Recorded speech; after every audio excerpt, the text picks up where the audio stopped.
Online कक्षा में आपका स्वागत। आज हम श्रीमद् भगवत गीता के 52वें श्लोक का अध्ययन करेंगे। भगवान श्री कृष्ण इस श्लोक में यह बताते हैं कि जो व्यक्ति वैराग्य को प्राप्त हो जाता है उसका मन शुद्ध, स्वच्छ और निश्चल हो जाता है। इसी बात को बताते हुए कहते हैं, यदा ते मोह कलिलं बुद्धिर व्यतितरिष्यति तदा गन्तासि निर्वेदम श्रोतव्यस्य श्रुतस्य च। क्या कहते हैं, देखिए, यदा ते मोहकिलम, यदा ते मोहकिलम, जिस काल में तेरी बुद्धि मोहकलिलम, मोह रूपी दलदल को व्यतितरिष्यति, बिल्कुल ही तर जाएगी या पार कर लेगी, तदा तब तो तुम त्वम तू श्रोतव्यस्य सुनने योग्य और श्रुतस्य सुने हुए चीज को, निर्वेदम वैराग्य को, गंतासी उस वैराग्य को प्राप्त कर लोगे।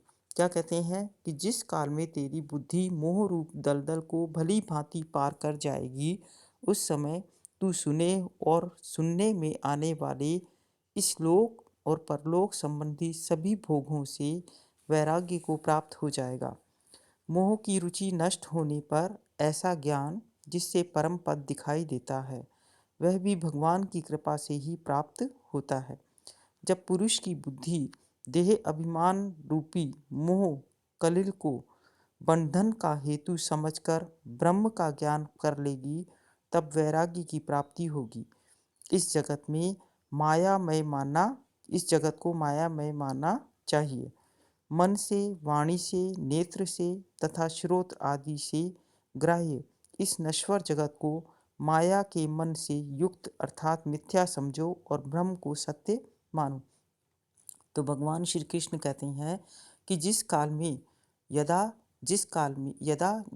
में ते बुद्धि, तुम्हारी बुद्धि मोह कलिलम, मोह रूपी दलदल को पार कर लेगी, व्यतितरिष्यति बिल्कुल तर जाएगी, तदा तब तुम श्रोतव्यस्य सुनने योग्य और श्रुतस्य सुने हुए के वैराग्य को, निर्वेदम वैराग्य को, वेदना रहित को, गंतासी प्राप्त हो जाओगे।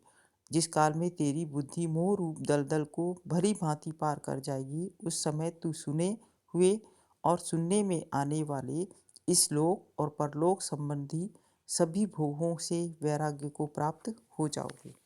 धन्यवाद।